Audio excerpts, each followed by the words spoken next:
অনেক দিন আগে আমি তখন উকিল পাড়ায় ঘুরে বেড়াই। আপিস দেখি আর ভাবি, এরা কেউ কি কোনোদিন আমাকে নেবে?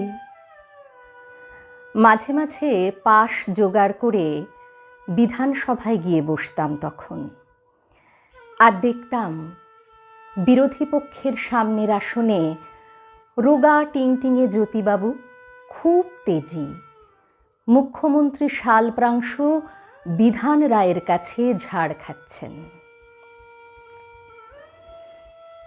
এখন চাকা ঘুরে গেছে। এখন জ্যোতিবাবুই সবাইকে কারণে অকারণে ঝাড় দেন।